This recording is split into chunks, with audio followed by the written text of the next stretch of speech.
Good evening, friends. Day 31, bar is closed. Tonight, conflict. So, walking through and navigating the conversation of where does booze do me wrong? And I kind of want to go back through where booze does me right. I'm here because I love drinking too, not just some form of, hold on me that does nothing but negative. There's a lot of love, a lot of desire in drinking, but where does it do me wrong? And obviously in one of the main areas that I can see that alcohol is not good in my life, at least, outside of, again, the average 1 or 2 cocktails that many other people can do, a glass of wine at the most, all that moderation to the max. Let's assume we're not talking about that, okay? Because I can do that too, but, I don't normally do that when I don't want to. So I think where the main thing is, I remember I had a friend that, for quite some time that I met in New York, and then we went into business together, and he had a partner and I had a partner, and we all became, 4-part partners, and we just really let each other down in a lot of ways and didn't, we weren't really good partners in my opinion. We did some good work together, but we were terrible partners. Or we haven't spoken since the final bash of the friendship falling out, and he called it out, and I actually denied it at that time as I remember it. And he's like, well, yeah, have another drink. Because I was hammering him through text.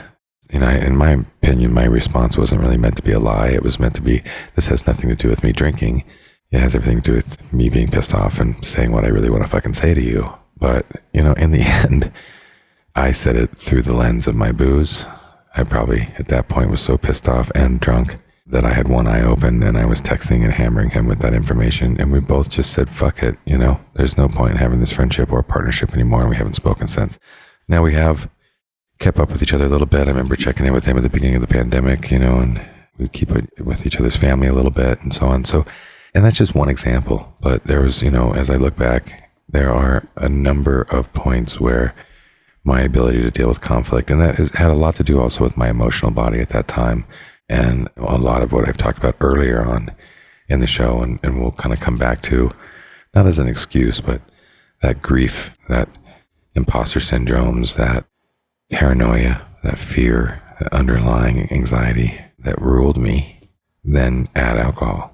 Let's assume I'm still in that space and I add alcohol, and then I come across adversity and conflict and an argument or a debate, something confronting me. I'm nowhere near able to handle it as gracefully and as mindfully and as within spirit and heart and soul than when I'm drinking, and I see it as a direct assault, not only to probably my thinking, my behavior, but also to my buzz. It's like a total freaking buzzkill to have somebody come at you like that. And so there's that, one area where I could really improve on my life is not put myself in the situation where I've been drinking and then I find myself in a scenario where there is conflict, right? I'm not sure you can always do that, but you can certainly probably do that 90% of the time. So that's one thing. And I think that goes for, just about every bad decision I made when I was drinking I was drinking when I was going through all kinds of other emotional stuff. And we talked about that before in regards to being more mindful about where is my emotional body when I choose to drink. And at that time, maybe, and many of these times, maybe I was choosing to drink because my emotional body was in such a bad place. And then I took it and boosted up and potioned it up and then brought it back to the table in all color and force. And that just really didn't serve me. And it probably could have been handled tremendously better over multiple situations that I could look back at and acknowledge that and take accountability for that. Not to suggest that I'd maybe want life to be different, but that I would have liked the way I showed up to be different in those scenarios.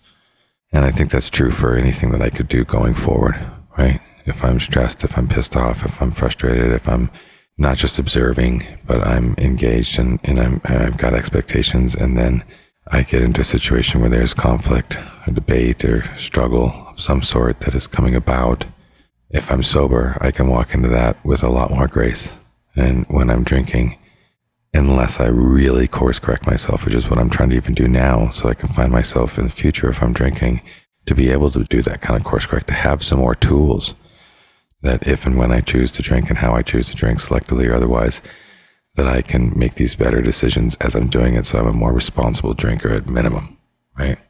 So I will either bow out of that argument and say, look, I've been drinking and I know where that goes. It's not a good time. In some cases, you can't run. You get cornered in those conflicts. But it's much like if I gave myself the freedom to do psychedelics or other things like that, I would never do those unless I knew I was in a safe place, unless I knew I had tons of time off from work and I had time off from fatherhood, and I would create an atmosphere where I would have the safety to explore those kinds of scenarios.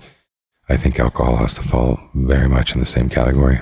And I think in our society that doesn't really commonly get spoken, and I never really have compartmentalized it like that.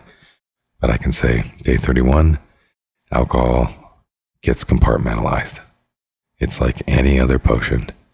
And I have to navigate my life knowing when I adhere and enjoy the libations.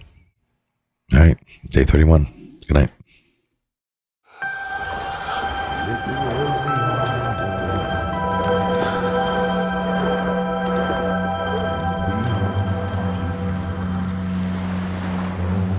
Time.